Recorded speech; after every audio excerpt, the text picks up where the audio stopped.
One of the tough issues the U.S. faces in Afghanistan, as it did in Iraq, is winning the loyalty of the local police force. We were reminded of how hard this could be by a report in today's New York Times on how some top police officials apparently helped Taliban militants carry out an attack on American soldiers over the summer. Eric Schmitt is the Times reporter who wrote about this today, and he is with us tonight from the New York Times in Washington. Eric, tell us what happened during that incident in July when the 9 Americans were killed in Afghanistan. On July 13th, in a pre-dawn attack, about 200 Taliban fighters, aided by some foreign fighters who had slipped into a small village of Wanat in eastern Afghanistan, attacked a combat outpost that the United States and Afghan forces had established just 5 days earlier. After a 4-hour pitched battle, 9 Americans were dead, about 27 were wounded, and American officials who later investigated it were basically saying that an Afghan national police chief as well as a district governor were partly responsible for helping the Taliban set up this attack.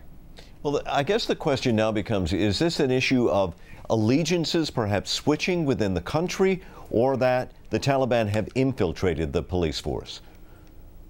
It's a little bit of both. In eastern Afghanistan, the Taliban hold great sway right now, and the police, who are poorly paid, oftentimes poorly trained, are often afraid of going against the Taliban. So in a case like this, the police, more likely than not, were either complicit in standing by and not doing anything about the attack, or knowing about it in advance and not warning the Americans specifically.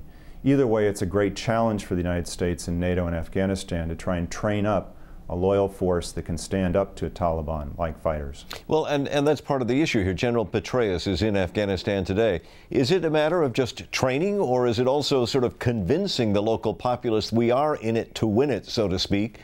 Don't switch sides. That's right. Until they feel the U.S. is there for the long term and can provide security for these police officers and their families, many of them are going to at least sit on the fence, if not quietly side with the Taliban, because they know the Taliban will be there at the end of the day. That's one of the great challenges for General Petraeus as he enters his new command. And is there anything that President Karzais' government can do to help improve that feeling of security? They have to build up the Afghan National Army with the help of the United States and NATO, and also try and get economic aid into some of these areas. It's a combination of winning over the population in many of these villages, not only so they feel safe and secure, but also that they can have jobs and a better future for their families. And this police force, it's a national police force, just so people understand. It's not like the local police on the beat? It's a combination of both national police officers, and then down at the very small level in very tiny villages you'll have locals. But the idea is to build up a national police force that'll have national standards. Eric Schmitt, who joins us from the New York Times, he wrote today about a very serious problem, the possibility of infiltration in the police force in Afghanistan. Thank you very much. Thank you.